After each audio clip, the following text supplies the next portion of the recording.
Bueno, pues un placer volver a estar aquí en el podcast de Inmune, hablando de economía de la escasez, porque vamos a hablar de la inteligencia. Entonces, para ello tenemos aquí a Raúl Alelú, gran amigo personal, con el que estamos además teniendo una formación sobre temas de integración de altas capacidades, y vamos a hablar precisamente de este tema, de altas capacidades, trabajo, integración, etcétera. ¿Qué tal, Raúl? Bienvenido.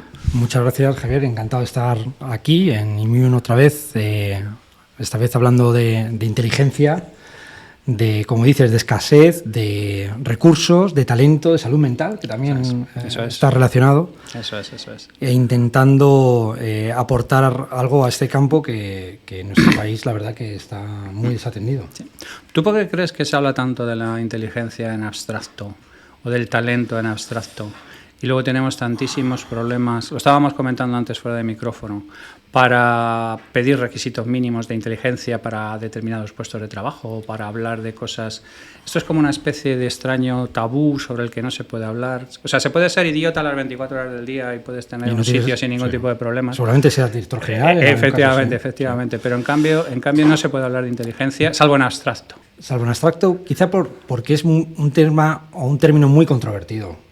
Se relaciona con la eugenesia, con la Alemania nazi prácticamente. Sí. Los ríos de color púrpura. Efectivamente, y es todo lo contrario. Realmente, cuando no se habla de inteligencia, no se está hablando de talento. Correcto. No se está hablando de oportunidades, de desarrollo, de innovación. Y estamos perdiendo una oportunidad única. Estamos en un momento de cambio tecnológico y de desarrollo tecnológico muy importante. Hay muchas inteligencias artificiales que nos van a superar en determinadas tareas, y lo que nos queda es una inteligencia creativa, el poder desarrollar ideas, el pensar de manera distinta, ¿no? Si no fomentamos eso, si no trabajamos en esa línea, vamos a estar a la cola de todos los países en desarrollo en los próximos años, completamente seguro. Sí, porque además tú y yo ya llevamos hablando mucho antes del tema de la formación conjunta en Immune. Estamos muy interesados por todo el tema de las altas capacidades, por los niños, por todo este tipo de cosas. Yo ahora mismo últimamente estoy defendiendo el concepto del santuario humano, de estas cosas que están todavía a salvo de las máquinas, que ahora mismo, evidentemente, con las últimas evoluciones en inteligencia artificial hay un montón de lo que yo llamo jarasca intelectual y teatro de la erudición, que va a ser absolutamente barrido, pero vamos, en plan tornado. Esa es la preocupación. En torno a la IA, yo cuando me encuentro, y hablo mucho de inteligencia artificial en el ámbito de la salud mental, por ejemplo, y me dicen, bueno, vienen a sustituirnos. Digo, sí, el 95% sí, y está bien esa sustitución, ¿no? Pero hay un 5% que tiene que estar en esa última trinchera, yo creo, ¿no? Correcto. Lo cierto es que hay un miedo irracional a la inteligencia, al desarrollo de la inteligencia, al poder decir que eres una persona de altas capacidades, cuando tendría que ser, y también lo hemos hablado en muchas ocasiones, todo lo contrario, ¿no? Eso es. Cuando un niño, una niña muestra altas capacidades y demuestran que porque eso es otra cosa que también hablaremos a lo largo de esta sesión seguro, hay demasiadas personas que creen que son de altas capacidades. Hay estadísticamente es imposible que haya tantas personas con altas capacidades, pero realmente luego los que hay no dan el paso adelante, no se muestran precisamente para protegerse, y se protegen porque estamos en una sociedad en la que la inteligencia en muchos casos está mal vista. Sí. Es criticable. Nosotros, Guillermo de Haro y yo, estamos escribiendo ahora un libro sobre altas capacidades que tenemos pendiente y tal. Y una de las cosas que hemos hecho es analizar como unos 100 breakthroughs de la humanidad en los últimos 200 años aproximadamente.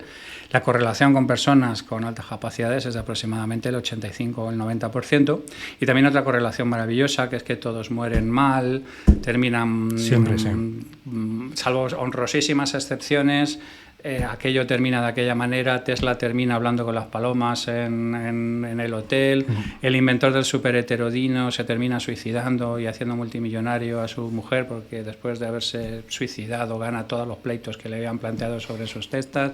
John Judkin le tienen 40 años puteado con el tema del azúcar y le destrozan la carrera. ¿Por qué tenemos como humanos esta reacción tan paradójica con la inteligencia. Por un lado nos ayuda a dar saltos grandes, pero por otro lado castigamos ni una sola buena acción sin castigo, como decía el otro. Quizá porque es una excepción frente a lo que cree la mayor parte de la gente, sobre todo las madres y los padres, pues el 99% de nuestros hijos e hijas no son muy inteligentes. La humanidad tiene una inteligencia media, pues está en torno entre el 80 y el 100, ¿no? Si lo hablamos en cociente intelectual, a pesar de que pensemos todos que somos especiales, ¿no? Sí. Claro, cuando el ejemplo de Stanford también, hay el síndrome, o sea, hay varios sesgos que tenemos acumulados donde todo el mundo se cree mejor que la media por casi de manera natural. Absolutamente todo. Si tú preguntas a un terapeuta, no hay un terapeuta malo. Todos los malos son los demás. Él es extraordinariamente bueno. Pasa en la universidad. Yo cuando pregunto a los estudiantes, todos son de altas capacidades. Luego te dicen que son especiales, les lo han dicho en casa. Explicas que eso es un arma de doble filo. Puede ser especial por alto o por bajo, ¿no? Y al final todos creen y actúan como si fueran de altas capacidades. El problema es que no es así. ¿Qué ocurre? Cuando aparece una excepción, que al final son personas con un cociente intelectual elevado, se rechaza. Directamente se intenta aislar. Por eso tienen problemas a lo largo de toda la carrera. Yo creo que muy pocas personas de altas capacidades han tenido un recorrido distinto al del fracaso, en muchos casos, al del acoso, al de las dificultades, al del no encajar. Seguramente durante toda su etapa escolar, quizá en la universidad, que tienes una cierta autonomía, es cuando empiezas a destacar, y luego vuelves otra vez a tener problemas en el mundo laboral, cuando tienes dificultades, por ejemplo, para la obediencia a la autoridad, ¿no? O te das cuenta directamente que el equipo que tienes no es capaz de ver las cosas que una persona de altas capacidades puede ver, ¿no? Y ahí empieza otra vez los problemas. Y yo creo que es una reacción muy virulenta. El problema es que no entendemos que se puede aprovechar, que es algo muy positivo, sino que reaccionamos frente a lo extraño, a lo que es diferente. Sí, yo creo que tiene que ver con esto, porque ha habido también una escuela de patologización de las altas capacidades que a mí personalmente me irrita bastante, no sé tu opinión como profesional en la materia, porque en realidad, bueno, pues al final, digamos que condenan a la persona con altas capacidades a estar dependiente de terapia o dependiente de cualquier cosa, porque claro, han tenido una especie de desgracia rara. Cuando en realidad a mí me parece que son personas normales, la mayor parte de las veces, si hubieran tenido un desarrollo emocional funcional, serían hiperfuncionales. Esa es la clave. Lo único que ocurre es que normalmente han tenido una serie de desgraciadas interacciones sociales reiteradas durante un montón de tiempo que les han dejado un montón de rastro. Tú como profesional de la salud mental, ¿cuál es el proceso normal que percibes dentro de una persona con altas capacidades a lo largo del tiempo? El problema cuando diagnosticas es que estás identificando un problema. Un diagnóstico, salvo un embarazo deseado, no encuentro otro que sea positivo, y terminas comportándote de acuerdo a ese diagnóstico. Hay al final una tendencia a que si a ti te dicen que tienes un problema y les identifica como un problema, lo vas a vivir como un problema, lo vas a desarrollar como un problema y se van a activar todos los mecanismos para intentar mitigar en la medida de lo posible las consecuencias de ese problema. Terapias, que es muy frecuente. Una especie de profecía autocumplida. Efectivamente. ¿Cuál es el problema? Que no es ningún problema real, no es ningún problema psicológico, no es ningún problema de salud mental. Los problemas de salud mental vienen asociados a esa incapacidad de poder tener relaciones sociales sanas, para poder expresar emocionalmente lo que sientes, ¿no? Ahí sí es donde están las dificultades, donde se debería trabajar, pero nunca desde la patología. ¿Qué ocurre? Que estas personas realmente desde la etapa escolar han sufrido una discriminación por el hecho de ser inteligentes, por el hecho de no soportar la autoridad, si no es una autoridad legítima, que venga con argumentos, que te enseñe, que te estimule. Ese enfrentamiento al final pues se diagnostica o bien con un TDAH, que es muy frecuente, o bien con comportamientos disruptivos en el aula, con lo cual empiezas a una espiral, una cadena, que lo que te lleva es a tener un fracaso seguro, prácticamente seguro. ¿Eso qué hace? Que genere sentimientos pues, de ansiedad o conductas de ansiedad, de depresión, que terminan corroborando lo que los demás te han dicho, ¿no? Si no rompes esa cadena, si no rompes ese círculo vicioso, la probabilidad de fracaso te diría que es prácticamente total. A no ser que tengas un entorno de seguridad donde puedas desarrollarte, donde puedas expresarte emocionalmente, donde tengas una aceptación incondicional. Yo cuando hablo con muchas personas con altas capacidades te lo dicen, te dicen que necesitan que les acepten de manera incondicional, tal y como son. De hecho, lo prueban constantemente, esa incondicionalidad de la gente. Necesitan... Pero bueno, en ese sentido no creo que sea muy diferente a no sé, a otras personas que son muy nerviosas o que son muy... Sí. O sea, quiero decir que en cierta manera lo que ocurre es que yo creo que tengo la sensación de que la gente no está preparada para gestionar gente con altas capacidades. Puede estar... Tú ves matrimonios muchas veces que uno es muy flemático y la otra es muy nerviosa. O sea, digamos que de alguna manera hay como una especie de banda emocional que sí es más o menos gestionable. Ajá. Pero la inmensa mayoría, yo hablo, tú lo sabes, yo hablo muchísimo hago muchísimo trabajo pro bono con padres de chicos con altas capacidades y tal, y con gente con altas capacidades. Lo que me vienen es fundamentalmente los padres desesperados porque no saben qué hacer, no tienen ni idea. O sea, nadie les ha entrenado para ser padres, imagínate, para ser padres de niños de altas capacidades. Y además lo identifican como un problema. Absolutamente. Te dicen, de hecho, ya tengo el diagnóstico. Exactamente, ya tengo el diagnóstico. O sea, es una cosa tremenda. Yo recuerdo, por ejemplo, en el documental de Antonio Vega de Tu voz entre otras mil, él parece ser que tiene un resultado de superdotación en las pruebas que le hacen en el colegio, él iba al liceo francés, y inmediatamente le comentan a su madre que le va a dar muy mala vida y que le va a putear todo. O sea, ya viene todo del tirón. O sea, como una especie de condolencias. Es ese prejuicio eso hacia es, las altas capacidades. Una especie de condolencias adelantadas, cuando yo creo que el problema está en que no sabemos cómo gestionar estas situaciones. O sea, cuando nosotros nos planteamos el tema de la formación, lo primero que intentamos es ver qué es lo que hay al respecto, la oferta que hay, tanto por tu lado, el lado, digamos, más profesional, clínico y todo este tipo de cosas, como por mi lado, digamos, en la parte más centrada en temas de altas capacidades. Y generalmente todo lo que hay son, en el lado de las altas capacidades, una especie de gestión de la patologización del proceso de altas capacidades, y en el caso clínico no sé qué había, pero nos encontramos impresionantemente con decir, bueno, ¿cómo es que nadie le ha puesto el dedo a esto nunca?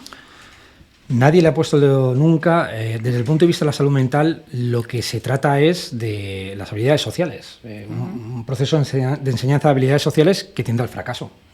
Generalmente las personas con altas capacidades, cuando van a un terapeuta, a la segunda sesión, quien está haciendo terapia es el terapeuta. Sí, eso me lo comentaban mis amigos de la Fundación Jason, que les costaba mucho porque tenían que encontrar psiquiatras y psicólogos con altas capacidades, porque a los neurotípicos los chavales los toreaban como querían. Sí, identifican cuáles son las necesidades emocionales que pueda tener, qué quieren que diga, lo dicen, lo hacen, incluso en algunos casos saben que no les sirve para nada, no les funciona y siguen fracasando. Y ese es el gran problema. Esto, cuando tú lo comparas con el deporte, te encuentras que sería absurdo. Si tú tienes un jugador de baloncesto, Michael Jordan, ¿no? Sí, que destaca sobre el resto, ¿no? Sobre la media de manera muy significativa, lo que hacen los equipos para construir un equipo ganador, que podría ser, por ejemplo, una empresa exitosa, es construir un equipo en torno a él. A esa persona que tiene unas habilidades diferentes, que es capaz de hacer cosas que los demás no hacen. En el caso de las altas capacidades, de ver patrones o de resolver problemas de una forma que los demás no entienden y son incapaces de identificar esos patrones. Sin embargo, hacemos todo lo contrario. Cuando identificamos a alguien con altas capacidades, lo que tú has dicho, lo que se hace es, te van a dar una mala vida, vas a tener un problema, ¿no? Sí. Y te lo encuentras en terapia. Cuando vienen a consulta, los padres es lo primero que te dicen. Te dicen, lo traigo porque por ahora no está mal, te lo dicen. Todavía no se ha manifestado. Todavía va funcionando, dice, pero sabemos que va a llegar. Entonces queremos evitar eso, ¿no? Claro, lo que les tienes que explicar es que estás intentando evitar el desarrollo de un talento. Y no lo llegan a entender, da igual. De hecho, lo hablábamos el otro día cuando estábamos haciendo unas presentaciones, que decíamos, bueno, lo lógico sería que si eres una persona con altas capacidades te presentases en recursos humanos y dijeras, oiga, yo tengo estas capacidades, puedo hacer cosas que los demás no pueden hacer, y es así, y no debería verse como algo negativo. Lo que ocurre es que es menos identificable de manera objetiva. ¿A qué me quiero referir con esto? Si tú dices que corres los 100 metros en 9,8 segundos, es tan sencillo como ponerte a correr los 100 metros en 9,8 segundos. Si mides 2,10 metros, no te puedes efectivamente, esconder. El problema de la inteligencia es que todo el mundo cree que es inteligente y todo el mundo lo va a plantear como que es inteligente. Y si se plantea que no llegas a esos niveles de inteligencia, se identifica con que estás o discriminando o directamente insultando a la otra persona. Es que eres idiota prácticamente, ¿no? Y no es el caso. No es el caso. El problema es que es una mínima parte de la población las que tienen esas altas capacidades. Es sencillo realizar esa discriminación, es muy sencillo. Hay un libro, yo siempre lo recomiendo, de Denault, El triunfo de los mediocres, Mediocracia, que precisamente trata en un apartado esto, ¿no? Dice, si ya lo vivimos en todas las instituciones, la inteligencia no se valora, ni siquiera en la propia universidad, y esto lo hemos hablado alguna vez, ¿no? Hemos hablado mucho. En la universidad, cuanto menos inteligente te muestres, te va a ir mucho mejor, muchísimo mejor, ¿no? ¿Por qué? Porque no vas a romper, digamos, el discurso de la media, ¿no? Del claustro, ¿no? Y ahí tienes un problema, porque no podemos permitirnos el hecho de que haya personas que se muestren poco inteligentes cuando realmente son extraordinariamente inteligentes, cuando podrían aportar muchísimo, ¿no? Sí. Ahora lo estamos hablando, yo en una de mis empresas tengo que contratar a alguien y necesito que sea alguien inteligente. Básicamente que sea capaz de identificar cosas que los demás no identifican. Y no tengo ningún problema en que sea extraordinariamente inteligente, ojalá llegase, ¿no? El problema es que no llegan.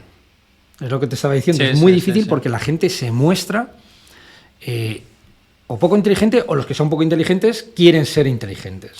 A esos niveles, no tiene ningún sentido. Hay un episodio en The Office que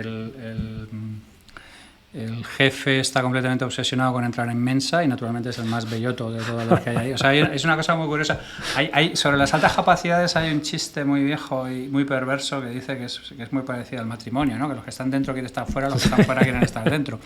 Y es así, es muy curioso, el planteamiento, porque claro, tú lo has comentado antes, ¿por qué nuestra sociedad puede gestionar una cultura de la superestrella en un entorno como el deportivo y es incapaz de hacerlo en cualquier otro orden de la vida, salvo que sea algo lejano y abstracto? ¿Sabes lo que te quiero decir? Se puede admirar a Einstein porque ya lleva 50 años muerto. Sí. O se puede admirar pero no en su momento. Exactamente. Puedes admirar a Hawking porque el pobre hombre le ves ahí que no... O sea, no, es más complicado admirar a tu compañero de altas capacidades ¿Por qué tenemos este problema? Porque además no se puede hablar de un montón de cosas relacionadas con las altas capacidades. No se puede incluir como especificación a la hora de requerir a alguien en un puesto.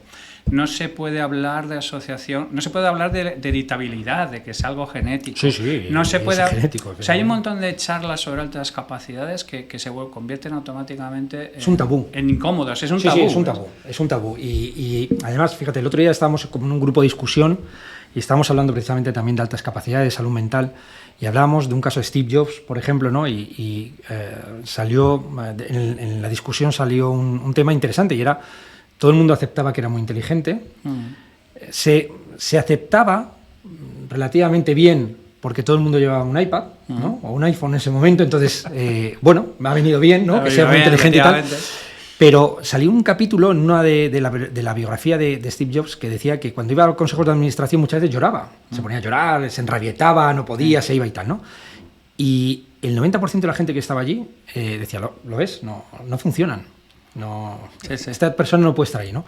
Claro, yo les decía, bueno, una superestrella del deporte se le permite cualquier cosa. Si quiere cambiar de hotel a las 2 de la mañana porque no están las ventanas como quiere que estén, se cambia y no pasa nada. Incluso se ve como algo de... Es que es lógico, está a ese nivel, ¿no? Eso es. Sin embargo, que Steve Jobs llore en un consejo de administración se ve como lo suficientemente negativo para invalidar todo lo que... Yo se lo decía, es que ahí también están las altas capacidades. Es que hay un proceso mental curiosísimo por el cual tú no te sientes ofendido por un superatleta, pero sí te sientes ofendido de una persona con un aspecto normal que de alguna manera es más inteligente que tú. No entiendo cuál es el triggering de una cosa o de otra, ¿sabes? O sea... Yo creo que es la objetividad. O sea, si tú eres un atleta y yo no lo soy...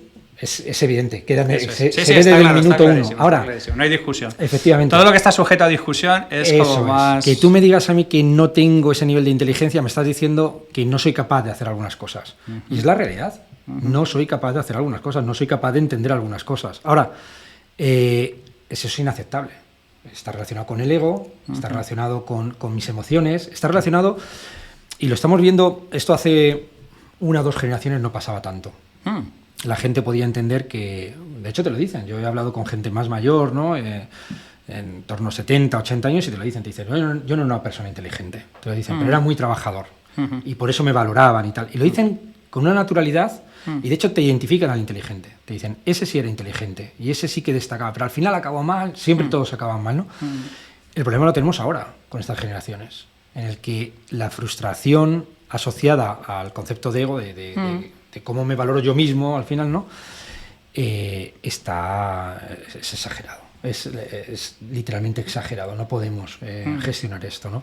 Entonces, tú ahora no puedes decir a ningún trabajador, ni a ninguna persona, ni a ninguna alumna, ningún compañero de trabajo, mira, esta persona es muy inteligente, le ha visto esto, lo vamos a hacer como dice, porque hay un proceso de discriminación, se sienten discriminados, se sienten mal, no se le deja participar. Entonces, tenemos un problema con esto, porque ¿qué es lo que ocurre? Y es lo que yo he visto, lo he visto en la universidad con alumnos que evidentemente son alumnos con altas capacidades, que empiezan a inhibirse.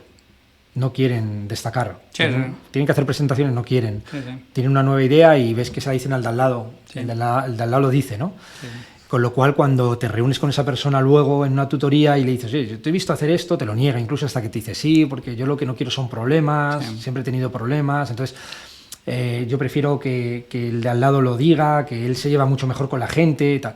Con lo cual estamos perdiendo talento. Es una amenaza, ¿no? Claro, yo cuando estuve en la presidencia de Mensa, he contado la anécdota en alguna ocasión, a mí me llama mucho la atención que el porcentaje de mujeres estaba siempre infrarrepresentado. Es extraordinario. Y entonces yo me digo, esto no puede ser, ¿qué es lo que ocurre aquí? ¿Por qué pasa esto? ¿Qué es lo que pasa aquí? Y empecé a pedir estudios y me mandaron un estudio, no sé si era de Mensa, Suecia, de dónde era, que venía a decir que las chicas maduraban emocionalmente antes.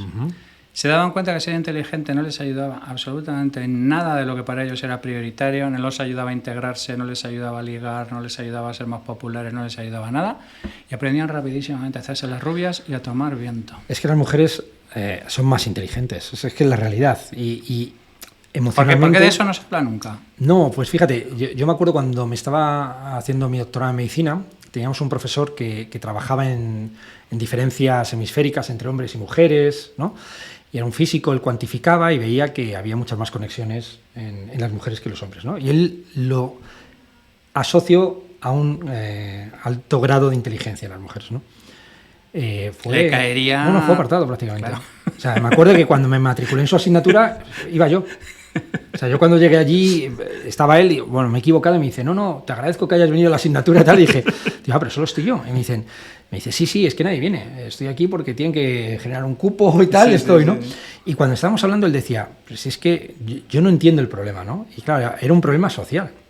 Era un problema social, claro, las mujeres emocionalmente maduran antes. Tú estás en consulta con una niña de 9, 10 años, no tiene nada que ver con un niño de 9, 10 años. El niño de 9, 10 años, su preocupación puede ser que hay una banda en el colegio, que se meta con él o no.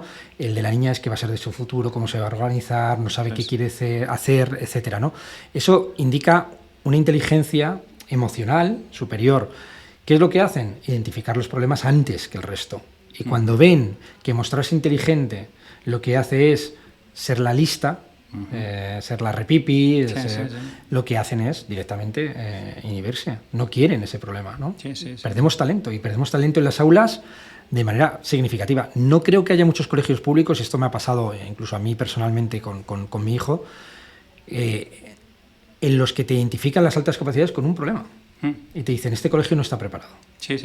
Estamos preparados para cualquier problema de discapacidad, diversidad funcional. Correcto. Si usted está en el lado izquierdo de la curva, no se preocupe, que no dejamos a nadie detrás. Hay recursos, hay de todo. Me dijeron, no sabemos qué hacer.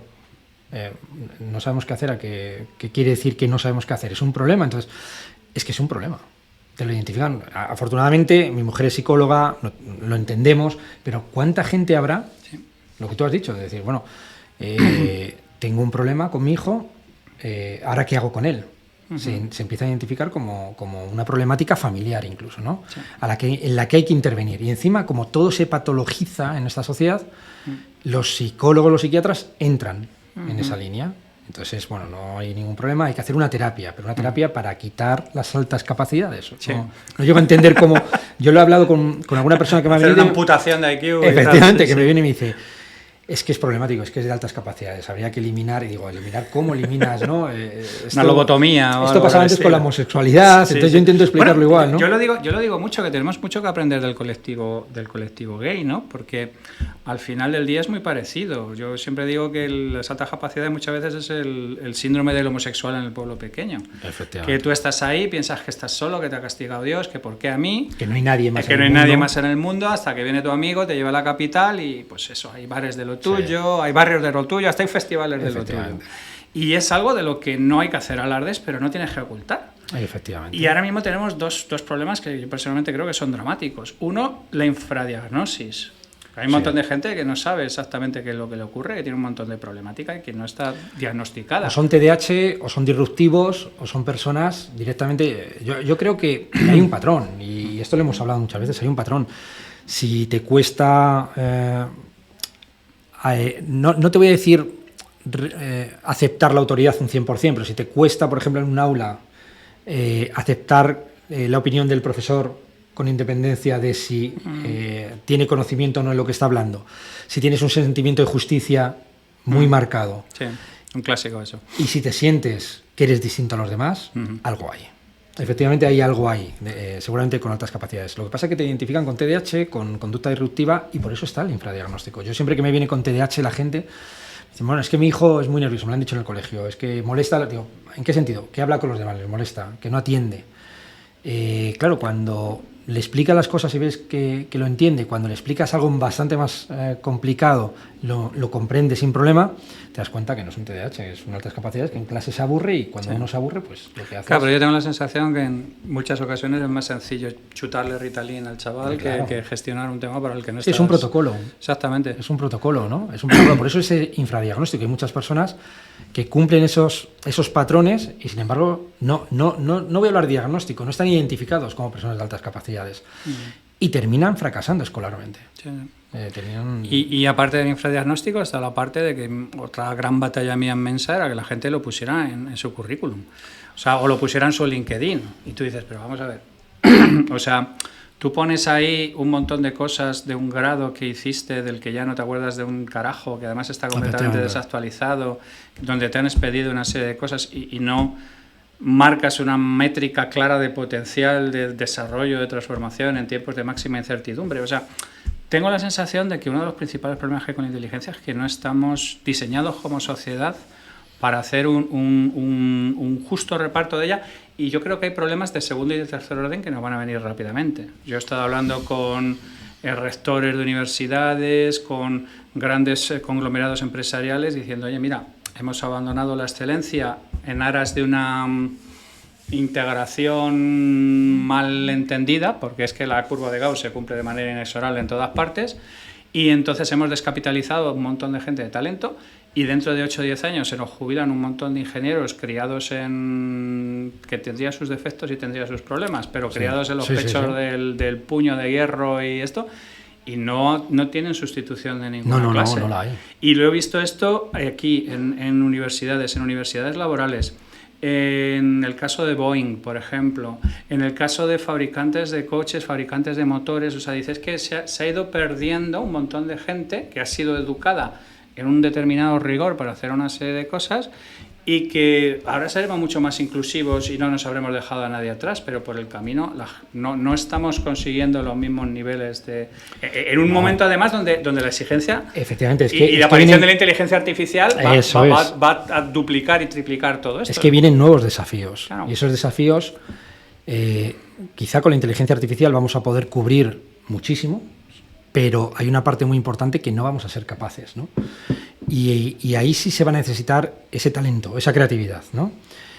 Y no todo el mundo tiene ideas. No todo el mundo tiene ideas. Bueno, todo el mundo cree que tiene ideas. Yo me junto con gente constantemente, todos somos emprendedores ahora. Todos. Todo el mundo tiene ideas que cuando tú le preguntas, mi idea es maravillosa, realmente no es así. Pero lo vamos a necesitar gente con talento, con una inteligencia elevada, con una creatividad, con nuevas ideas.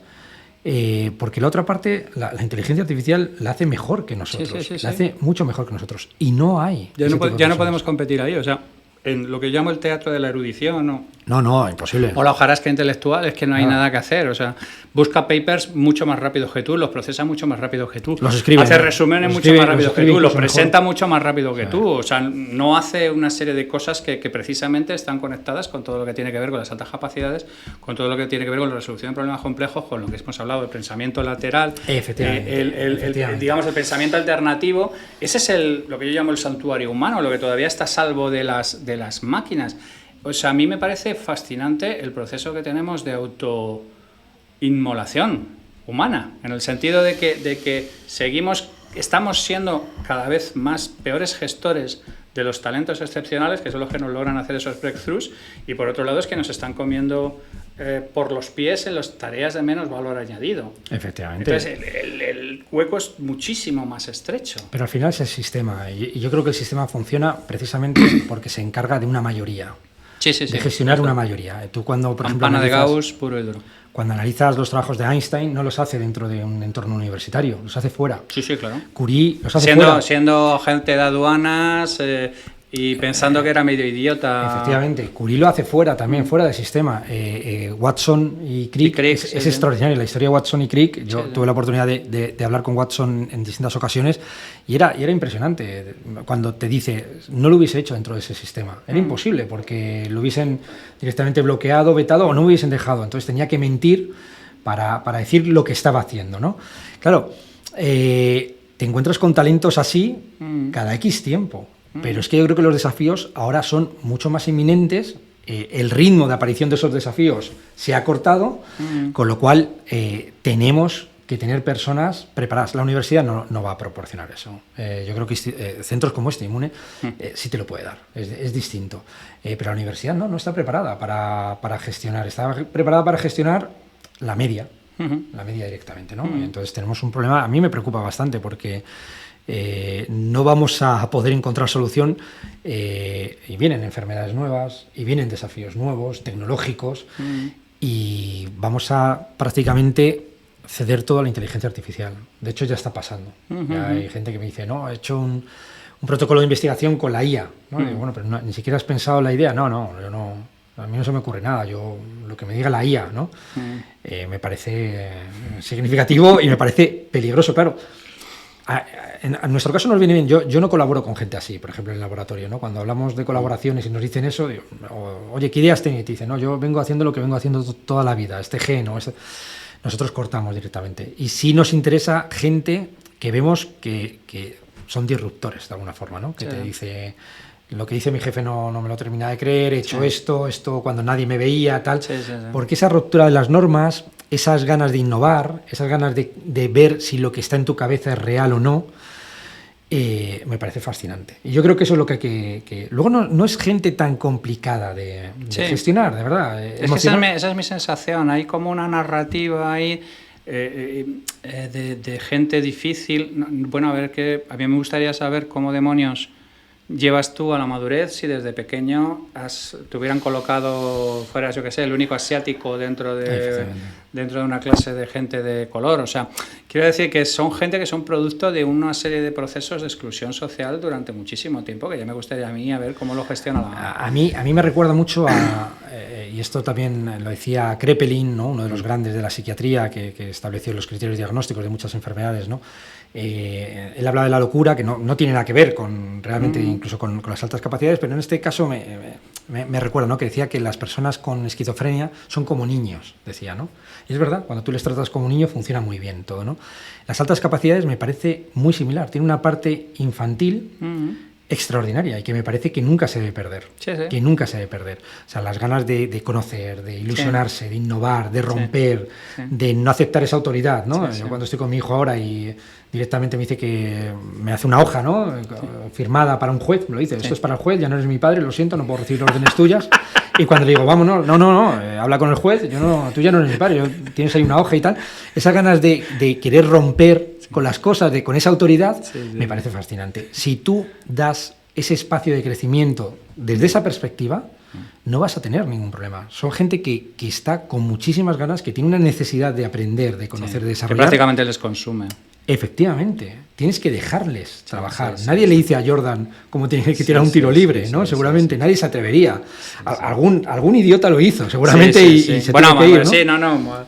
Mutombo le dijo que no le había machacado nunca en la cara, y naturalmente al siguiente partido le pintó la esta. Sí, no, es que es dejarles crecer, dejarles que desarrollen algo que es extraordinario, que es un talento extraordinario. Yo creo que las empresas... yo si tuviera una empresa grande y que estuviera, por ejemplo, las tecnológicas que siempre están ahora en los últimos desarrollos, yo tendría un departamento de altas capacidades. Sí. Yo tendría un departamento de altas capacidades, de reclutamiento de altas capacidades. De peinado, screening y incorporación de talento extremo. Efectivamente, disruptivo. Oye, meteros ahí y haced lo que queráis, ¿no? Porque no es el garaje lo que hace Steve Jobs, a Larry Page y demás. Eso es el McGuffin. Efectivamente, es la cabeza que tiene. Exactamente. Y por cerrar un poco, Raúl, ¿cuál crees que ha sido tu motivación a título personal para que nos metamos en un sarao como el que estamos?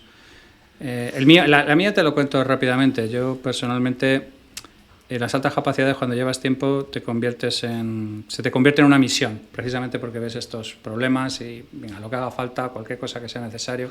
¿Cuál ha sido tu driver personal?